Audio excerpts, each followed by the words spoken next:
Good afternoon, my sisters and brothers.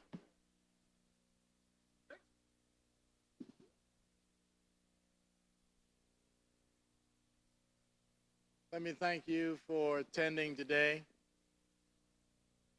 Over the last 2 days, leadership of the Black Church, at the call of the African Methodist Episcopal Church, has assembled in order to call the nation to conscience for its behavior. That's what conscience has to do with, the rightness or the wrongness of behavior. And our concern is that the behavior of this country over the last 2 years has been improper. The issue of racism, today 72% of Americans believe that race relations are worse. In addition to that, the whole issue of immigration, where the leadership of this country, and by leadership we refer to the occupant at 1600 Pennsylvania Avenue, who I refer to as our international embarrassment, and the leadership of this Congress are going out of their way to keep people of color not only from entering this country, but trying to deport as many as they can from this country. We have been waiting a long time for some legislation dealing with dreamers, and it has not yet passed, not because there have not been proposals or legislation, but because our international embarrassment has blocked every effort to get that legislation before the Congress. On issues of income inequality, we see the top 10% of this country continuing to benefit, while 90% of this country, their income remains stagnant. And we keep hearing our international embarrassment give the indication that he is the savior for blacks because unemployment is in decline. But we need to set the record straight. This international embarrassment keeps talking about he was dealt a bad hand. Well, the reality is when he was sworn into office, the previous administration had 75 months consistent of job growth. When the previous administration came into office, the automobile industry, the housing industry, the banking industry were about to collapse. He inherited the worst financial situation of any president in this country's history except for Franklin Roosevelt. But when he left office, this economy was in recovery and black unemployment was declining. So this is not something the current chief executive started. It's what he inherited. He was not the inheritor of a bad hand. He was the inheritor of a good hand.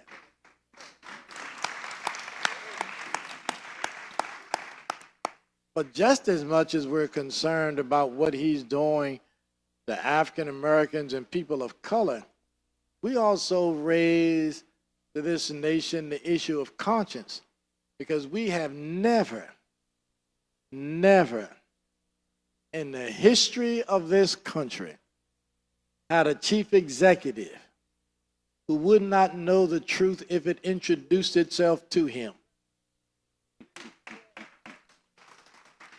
There is not a day that he has been in the White House where he has not told something that is untrue. He is trying to undermine this democracy.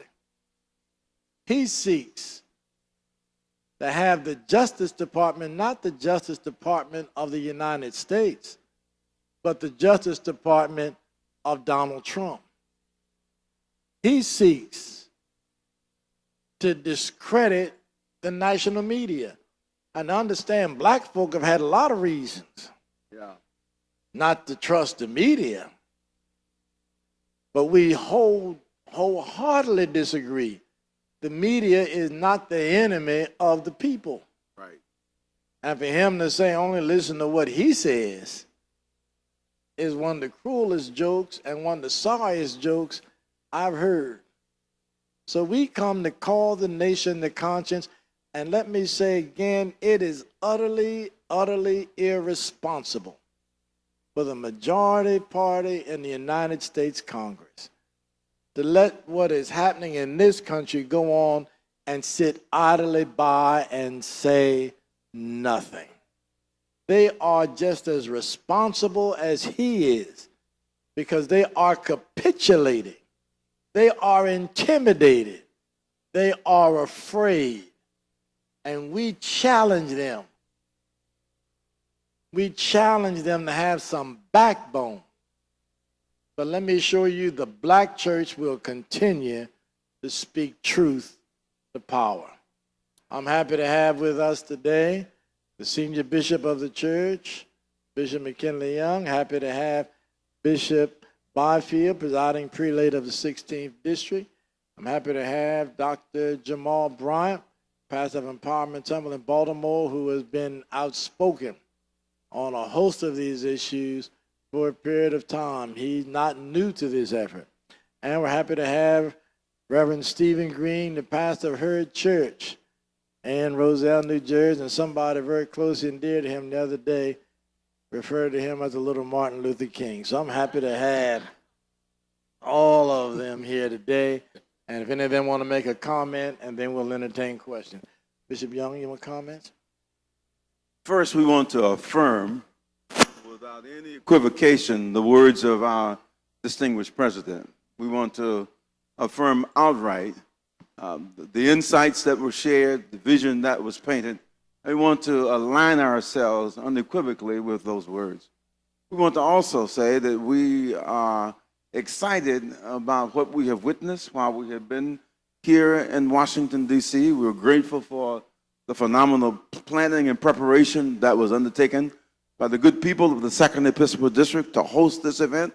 Bishop Davis and Supervisor Davis and all the persons who've extended themselves in so many ways to make the members of the African Methodist Episcopal Church who come from across the connection to be here to affirm the leadership of our president and to say unequivocally and unmistakably to this administration that we are counting the days to the midterm elections, and we are anticipating the change that is needed to save America and to take us into the direction that we got to go for the future. We're grateful for the challenge that has come. We're pleased that God has brought us to this very special place. Only God could bring us to this very special place. And if God brings us to this very special place, then God will empower us, enable us, and equip us to take the country in a new direction. Byfield? Thank you, Bishop Jackson, and for your vision, and for your organization, and for all of you who have participated. To Bishop Young, the senior bishop of the church, it is imperative that hope, faith, and work go together.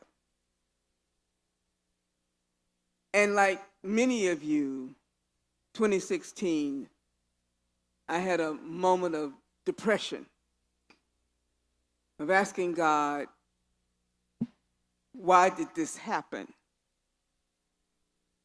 And the answer came back, it's still in your hands. And the work that our ancestors have done, not even a long time ago, and the work that we have done in the recent past for assuring that President Barack Obama was elected, came from a collective strength of men and women, black and white, and all other persons who came together. And it reflects not just rhetoric, but it came from work and faith that God was on our side.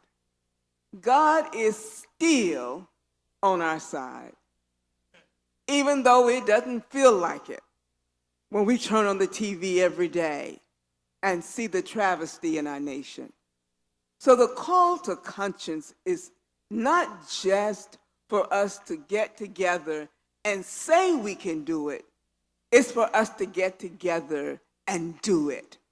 I'm calling on every pastor, every lay person, every man, every woman who knows the truth to mobilize that on this midterm election, hope, faith, and action will cause a victory like they've never seen before.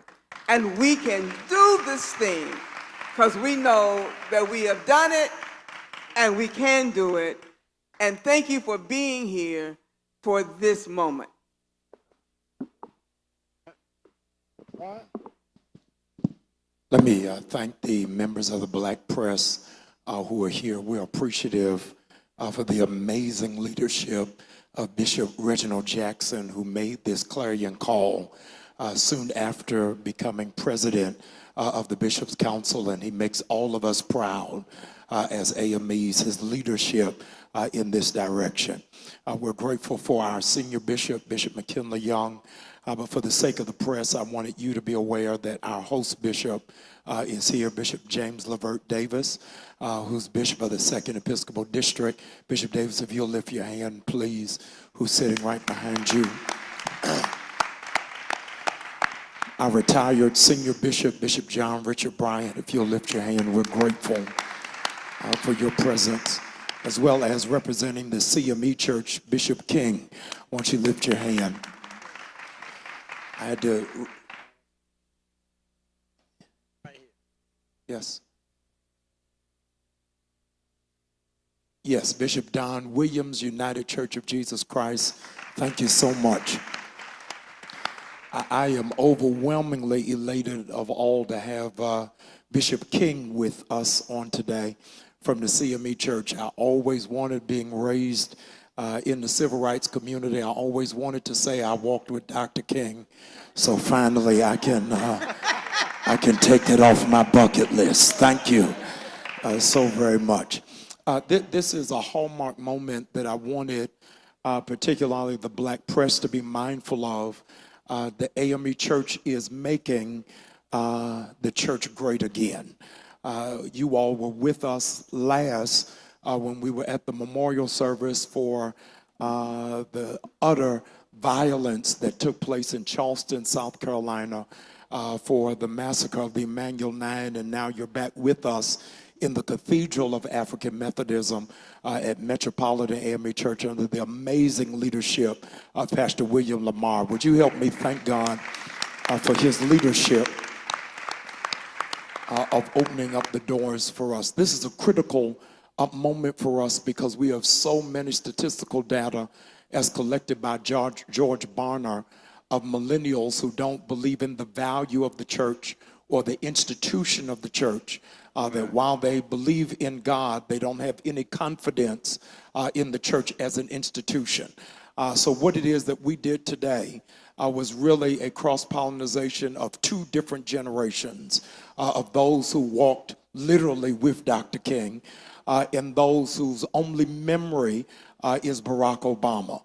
So for that to happen in Lafayette Park, outside of the White House, led by the AME Church, which I might add as a historical asterisk, is the oldest Black denomination in the United States, really is a salient moment for all of us.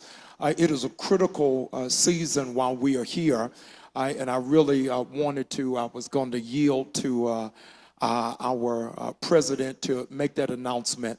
But while he and I were backstage on today, we got a notification that they were watching our rally in the White House, and the son-in-law of the president wants to meet with Bishop Jackson and his retinue to really have an upfront dialogue and discussion about jail reform and the prison pipeline. I think that that's worthy of noting. That's worthy of noting because in the words of Hosea Williams, we're unbought and unbossed. That our meeting comes without us compromising the gospel or diluting our conviction of liberation theology. That we're not coming doing a tap dance show for cameras or for a photo op, but to really represent the nameless and faceless people who don't have a voice. And so I say with bold confidence that when Bishop Jackson goes and whatever group he takes with him, that it will be an organization, a group that will represent us with honor and with dignity and significance. What happened on today really takes the authority of the church from beyond the stained glass windows into the street corner. And so what we want to admonish local churches from Kansas City to Tallahassee, Florida, to Savannah, Georgia, is that even if you were not in Washington today, take the gospel to the streets. Is that we cannot let it be lost. But the real work of who it is that we do and what we represent is after the benediction. 92% of Jesus's ministry happened outside of the church. But in this hour, 92% of ministry is within the church. And so we've got to take all of those who are in our pews to the polls. And we are saying so because we have a vested interest. For the black press, I wanted you to be mindful of the fact that the very first person positioned to be the black governor for the state of Florida is AME. And that is not by accident, but it's something that gives us beams of pride, knowing that he has liberation coursing through his veins. And he learned that from sitting in our Sunday schools, being a part of our YPD, in hearing a theology that is commensurate to what our founder believed in. And so our message was not really to preach to the choir per se, but to really preach to Donald Trump, to let him know that the real prophets didn't come to the dinner last week. That the real carriers of the gospel are not sitting around this table, but we stand at the gate, realizing that there is still a prophetic voice in this hour, that even if we've got to eat beeswax and wear coats that will make us ridiculed, we stand like John and the Baptist, declaring that something great is coming. And the reality is, Donald Trump, that your time is running nigh, that we believe that before watch night comes, you're going to have to watch and see that there's going to be a changing of the guard and a shifting in America. Why? Because we're not just going to do this in D.C., but at our midterm elections, all of us are going to be mobilized to go to the polls. We're going to be using our church buses and vans, and many of our churches are going to be polling stations to enroll and to enlist young people and older citizens alike, that their vote is their voice, and we refuse to be disenfranchised. This is our launching pad. This is not our finishing line. And so what it is that we're doing today is really propelling us into the place that we're supposed to be strategically, not just for the midterm election, but we're going to stay on the wall until 2020, till there's a complete shift of those who handle the residents at 1600 Pennsylvania Avenue. Thank you, Bishop. Thank you to Bishop Jackson and all the bishops of the church. Yesterday, we held a policy briefing so that we could understand and really communicate to the masses what our prophetic and moral agenda is. And as a millennial faith leader, to be able to work with a multi-generational gathering of faith leaders across the country led by our bishops, it shows that millennials have a place in the African Methodist Episcopal Church. We are grateful that the movement for Black Lives and the African Methodist Episcopal Church are one and the same. That from this very pulpit, Frederick Douglass addressed God's people, whom said that he prayed for 20 years and received no answer until he prayed with his feet. So we're excited that by the leadership of the church, that we have an agenda that anchors us, that we are here with a moral agenda that is rooted in criminal justice reform, that includes sentencing reform. We're rooted in protecting our health care. We're rooted in protecting our environment. and alternative energy, as well as providing jobs for our people.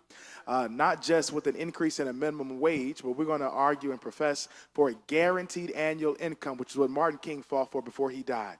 And so we're here with a prophetic agenda that will make this nation a better place. And also with the meeting that will happen this afternoon, we're going to assert to both sides of the aisle, even to those who come to our churches every November, that we need them to stand with a little more firmness in their backbone, that we want them to be able to stand firm with the agenda of Black America, because we know that they need our votes, and so we're not going to give our votes away in November, but we're wanting to hold them to an agenda that will be able to push our people forward. Also, Bishop Byfield represents our global constituency. The African Methodist Episcopal Church is a global church.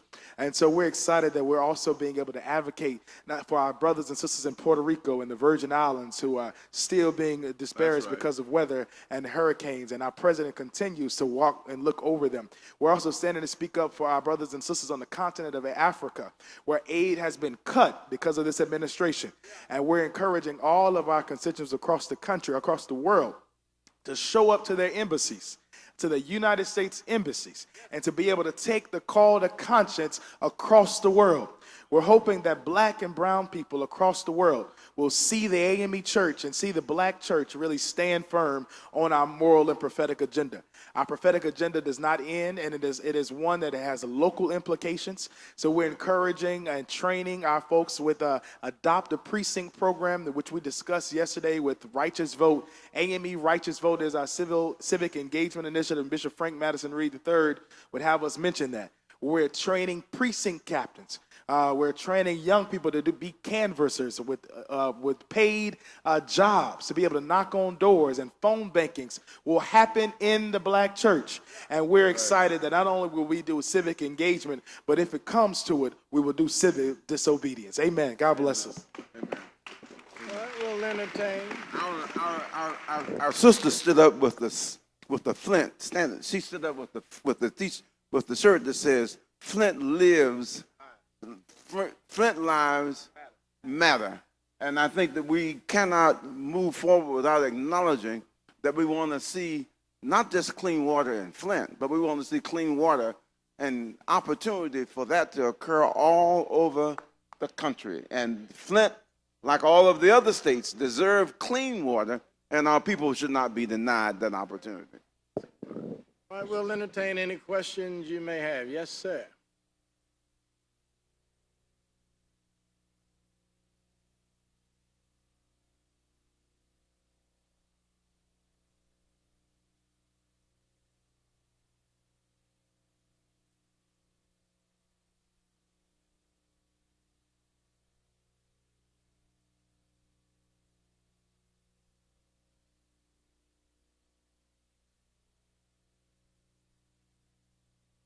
Let me take the first question first. The heart of our effort is going to be in our local churches and local communities. And this is where pastors and local lay leaders are going to be called upon to demonstrate and exercise leadership.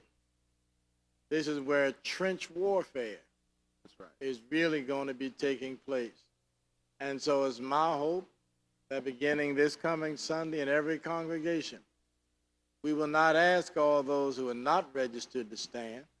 We'll ask all those who are registered to stand. Those who don't stand, we're going to give them a registration form and have them fill it out right there in the church. And we're going to turn it in to see that they're registered. We're going to follow up. We're going to ask all of our congregation, all of our churches rather, to apply for absentee ballots. Pass out that application form to all of our seniors and to every member in our congregation who wants one. When they get those absentee ballots, bring them back to the church, and we will take a record of all of those who received those applications.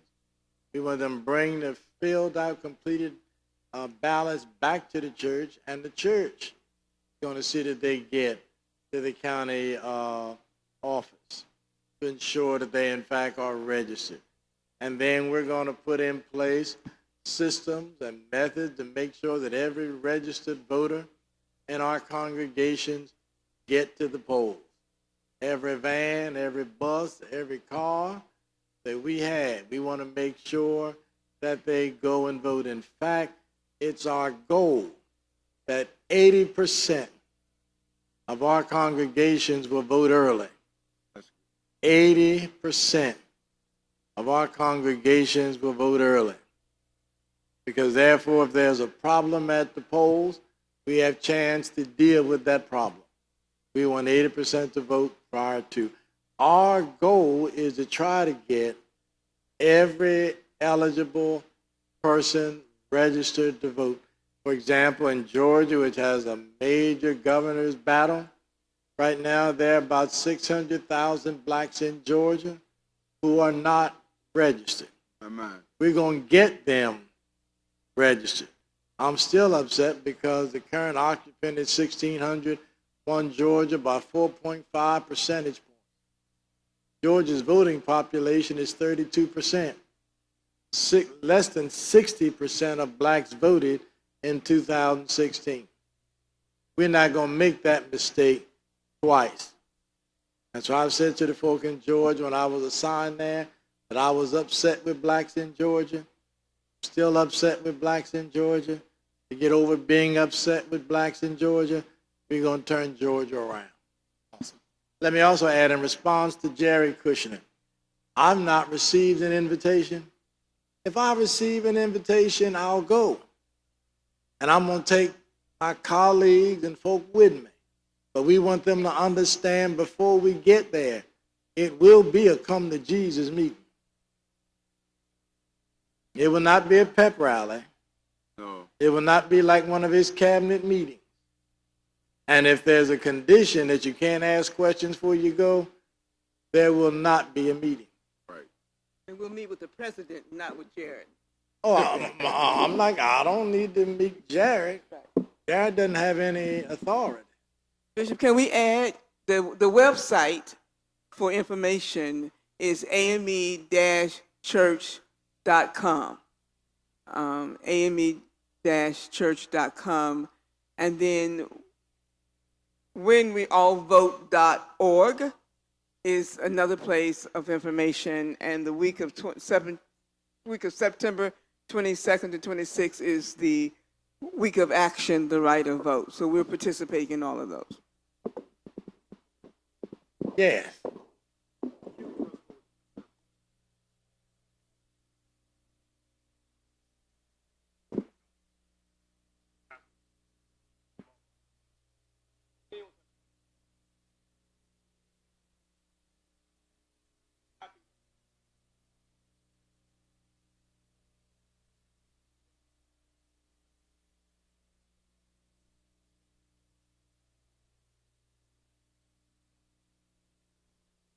Well, let me answer, and then I'll invite else. Let me say a couple things that we need to be upfront and honest about. The black church historically has been the conscience of the nation. Unfortunately, for the last 25 years, I think we have not lived up to that legacy. So I don't think we should live in denial. The only way you can resolve a problem is you have to live in reality. Second thing, I think it's important to understand that the greatest period of growth in the history of the black church was when the black church was more socially active. For example, during the civil rights movement, you couldn't get a seat in a black church on Sunday morning. When we stopped being socially relevant, we stop growing. Third, let me say this, and I think this is critically important. There's a very important passage in the scriptures which speaks to our situation today. In the book of Joshua, Moses had died. Joshua assumes leadership of the people of Israel. Joshua makes this statement: we have not passed this way before. The fact of the matter is, most of the people who left Egypt with Moses had passed. It was a new generation. The average age of a black in the United States today is 31. Most blacks in the United States today were not alive during the time of King and the Civil Rights Movement. And so they are not moved by hearing that your ancestors shed blood for the right to vote. No, what they want to know is not only tell me to vote, but give me a reason to vote. And I think the church has a responsibility to give them that. And so there are a host of reasons. Very few blacks don't have some pre-existing condition. They're trying to do away with that element of the Affordable Care Act. That of itself ought to make black folk run to the, well, most of us not in position to run, but at least walk or crawl to the poll. In addition to that, when it comes to education, there's a dual school system in this country. One suburban and rural, predominantly white, children get a great education. The other predominantly urban, minority, low income, children get a poor education. Too many of our inner city schools are the pipeline to the prison system. Those are the things that matter to millennials. And the fact of the matter is, millennials have said to me something which I think is profoundly true. They say, our problem with the church is, you all don't realize the church has left the building. The church is no longer the building. We've got to go out where the people are. Stephen? Bishop Jackson, Yes. I'd like you to go a little deeper on the question about where the church has been. The call to conscience implies that somebody was asleep, or that perhaps the black church needs to be awakened.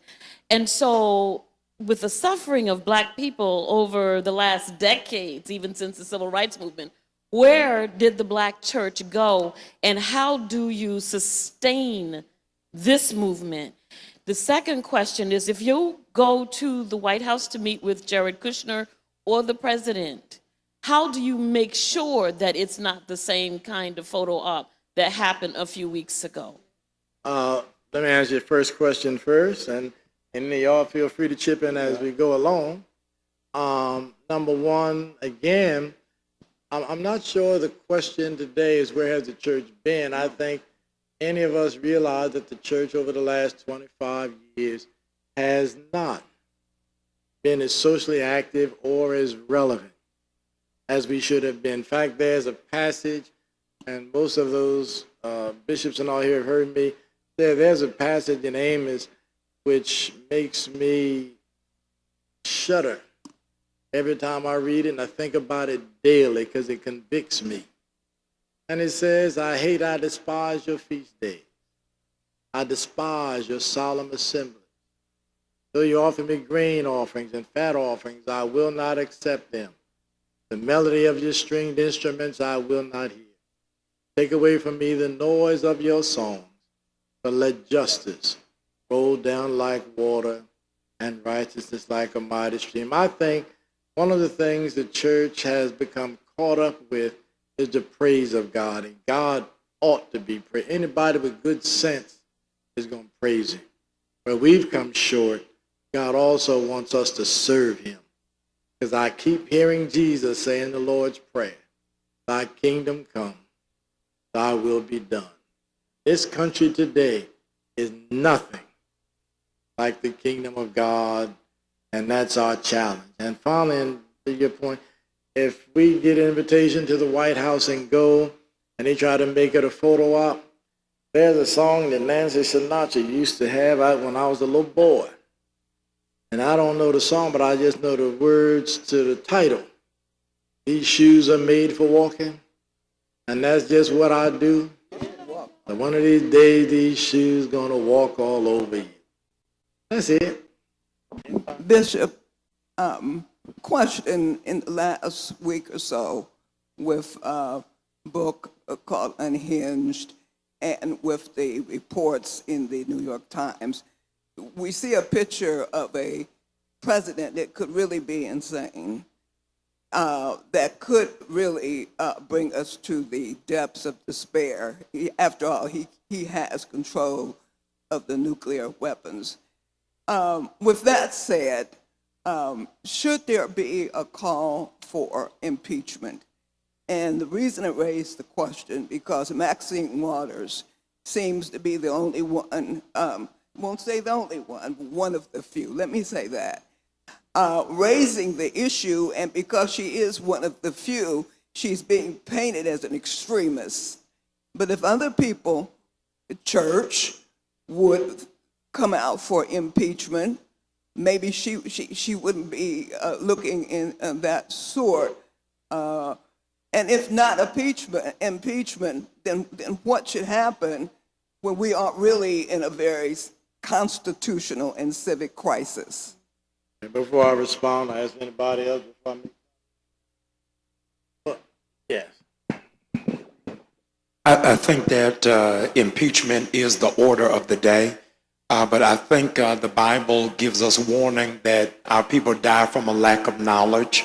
So I'm not sure how much better we'll be under Pence. And our senior bishop from Ohio would know more intimately than I do. But it really talks to us about learning that we can't just vote the top of the ticket and not understand the whole ticket all the way down. But we stand firmly behind Maxine Waters and the Congressional Black Caucus, who will be meeting here on next week, that he needs to, in fact, not just be impeached, but incarcerated so that he can have the life of a black man at last. And let me also add to, I do think we need to be careful with the impeachment call, because in my mind, I think it's also a setup. I think for our international embarrassment, who keeps bringing up impeachment now, I think for him, that's a good distraction. Right. And he will view those who are calling for his impeachment as extremists. And so my thing is, no, let's not talk about impeachment, but let's talk about lying. Let's talk about deception.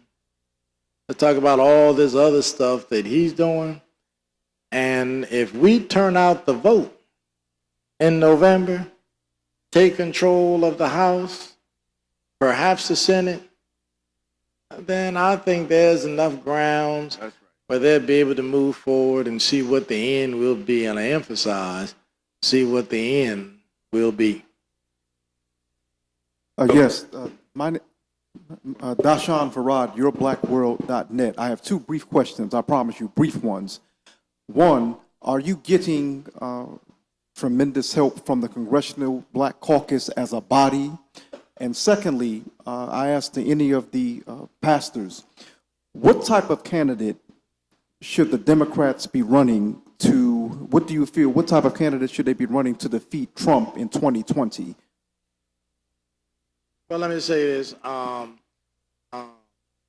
We had hoped to be able to have a meeting with the Congressional Black Caucus this weekend, but between the confirmation hearings for Judge Kavanaugh and with the hearing yesterday with Facebook and Google and all of that, it was inconvenient. Next week, some of us will be meeting with members of the Congressional Black Caucus. That's number one. And number two, what was your second question?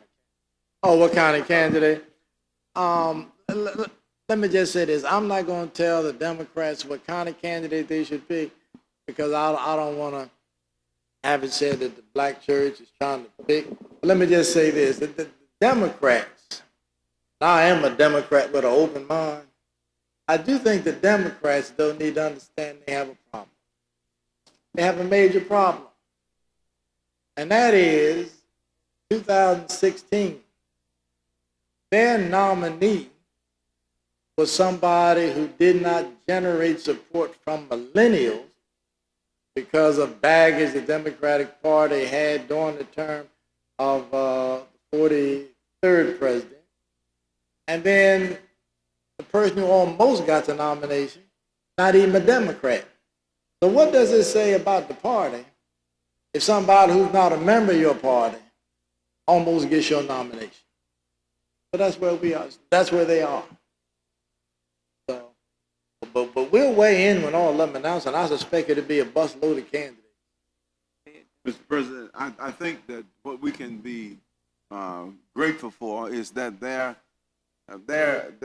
appears to be an exciting pool of persons. Get your nomination. But that's where we are. That's where they are. So, but we'll weigh in when all of them announce, and I suspect it'll be a busload of candidates. Mr. President, I think that what we can be grateful for is that there appears to be an exciting pool of persons for the job, the persons who are most capable and are prepared and are ready to be engaged. Our problem is that we have not put forth the best talent we got. If you're in the horse race, you run what? You run the best horse. If you want to win the Derby, you put your best horse. You put a winning horse in the ring. Everybody can't. There's some horses that can run, but they can't run the Derby. They can run, but you got to be able to run the Derby if you're going to win the Derby. We have an opportunity to find the people who best represent. They're men and women, capable, qualified, articulate, informed, prepared. Get them, put them in the race, and support them at a level of commitment and engagement, and we're still different. Also, I think it's important to note that we are going to be issue-driven, and our candidates that we will support will be committed to the issues that we are professed and have asserted as a part of our moral and prophetic agenda. And also, you will see that the AME Church will begin to incubate our own candidates again, like we have done before with Andrew Gillum. Sister D. Dawkins Hagler here ran a race in Georgia. The AME Church and the Black Church at large has produced some of our best talent. And just like Ayanna Presley did in Boston this week and Alexandra Ocasio-Cortez did in New York, you ain't seen nothing yet. There you go. There you go. All right, two more questions before we get ready to go down to the Capitol. Hi, I'm Barrington Simon, the final call. I was wondering, well, I've been watching the white evangelical church's response to this occupant, and I'm wondering if there are conversations or any type of interactions between AME and other parts of the Black church and the evangelicals who might not necessarily support Trump. Well, there have been conversations among Black church leadership. Not had any conversation with leaders of the evangelical Christian group. I have no problem. I don't think we have any problem meeting with them. But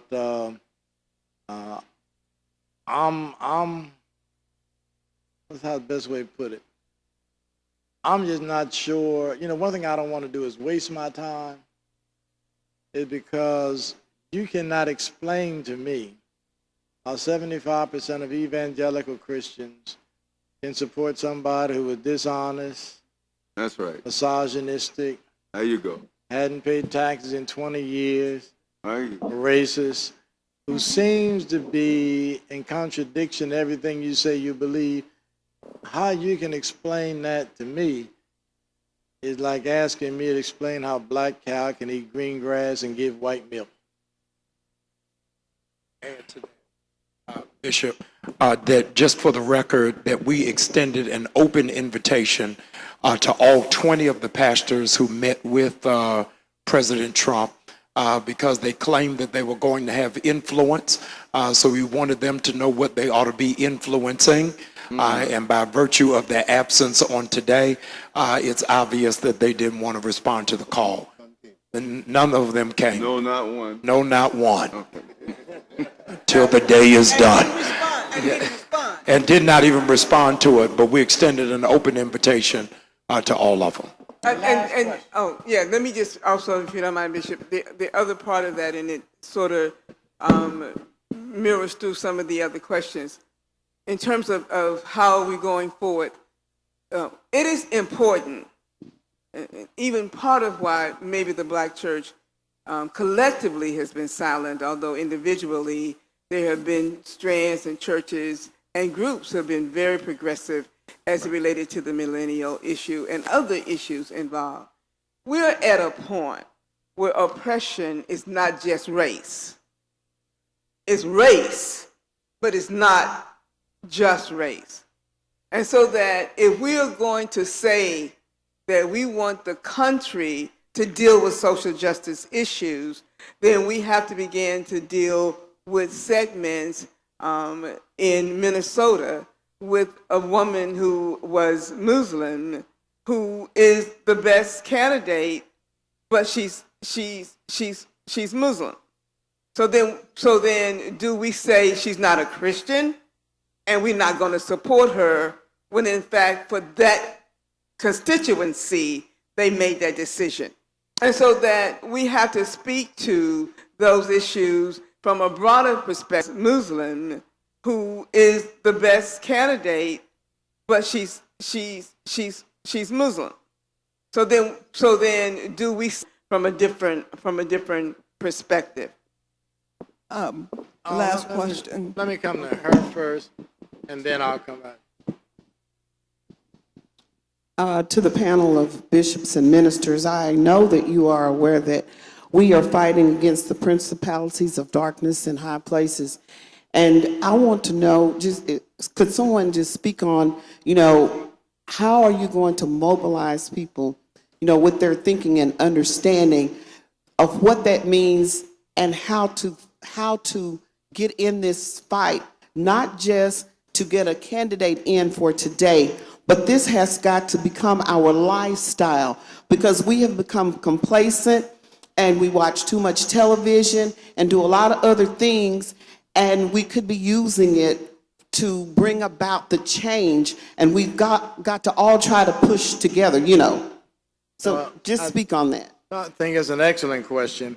And again, let me say, and I say this to ministers all the time, the Lord gives us 52 weeks in a year to preach, to teach, to educate, to organize our people. If we fail to do that, the problem is not with the enemy. The problem is with us. And so I'll repeat again, our greatest area has got to be the local church. And again, pastors have to understand how important they are, the general in that army, in that local church. That's right. And so, my thing is we've got to teach people how to live a Christian life. And that includes the whole realm of the Christian faith. The last question, I'm Reverend Barbara Reynolds News Service. With the current Supreme Court nominee, I've heard the word go out, there's nothing can be done. And I just want to know, it's hard coming from a theological perspective to adapt that kind of word in your system, that nothing can be done. Nothing is that the way that we think that we can't be in the street, we can't hold up traffic, we can't do something. Do you agree that nothing can be done? Well, let me say this. One of the things I am, Senator Cory Booker is a very dear friend of mine, used to be my U.S. Senator, and I'm going to try to reach him before I leave, because one of the things I'm really frustrated from part of the Senate hearing I've listened to, Judge Kavanaugh's response to every question is, well, that's a hypothetical, and I don't want to respond to hypotheticals. And I think the Democrats have handled that very poorly. The fact of the matter is, the president has stated what kind of justice he would appoint and what the litmus test was.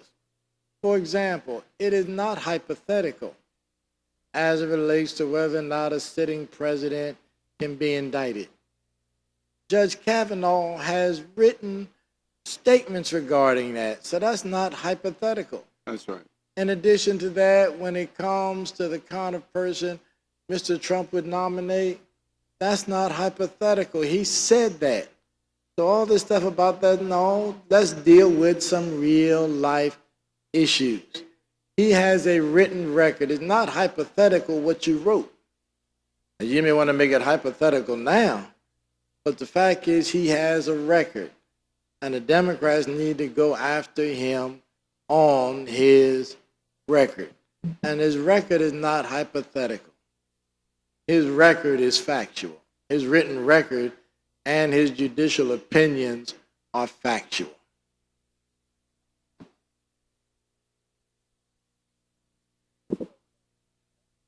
Yes, I think that Bishop. Yes, Reverend Green. Bishop Young, I think it's important to note that also we've been in a very peculiar moment now, but also before Martin King holiday, that Ronald Reagan was president, and that many did not believe that Ronald Reagan would be able to sign the Martin Luther King Jr. federal holiday bill. Also, we talk about the anti-apartheid movement. History says that even with the odds against us, that the moral arc of the universe is indeed long and it bends towards justice. However, it is going to take a heightened sense and an escalated sense of engagement. Not only are there resistance happening on the Hill right now, and hundreds have been arrested, Women's March and our colleagues and all other partners have been arrested in judicial hearings, but it's also going to take and being able to talk to our senators, not just in Washington, but in districts. So we're asking church leaders and bishops and faith leaders across the country to go to the Senate offices and hold kneel-in and pray-ins. And we went to the office when I was the National Youth Director of NAACP to Jefferson Beauregard Sessions office in Mobile, Alabama, and we prayed in until the point of arrest. And we were arrested in the office of Jefferson Beauregard Sessions III. And if we know any preachers in Kentucky, they need to go see Mitch McConnell. And any state that we know that has Republican senators or even Democrats who will vote for Kavanaugh, we need to show up to their offices like yesterday. All right. All right, thank you so very much. We've got to get down to the Capitol. Thank you so very much. Bless you. Bishops and all, I hope you will come with us to the Capitol. We can go quickly.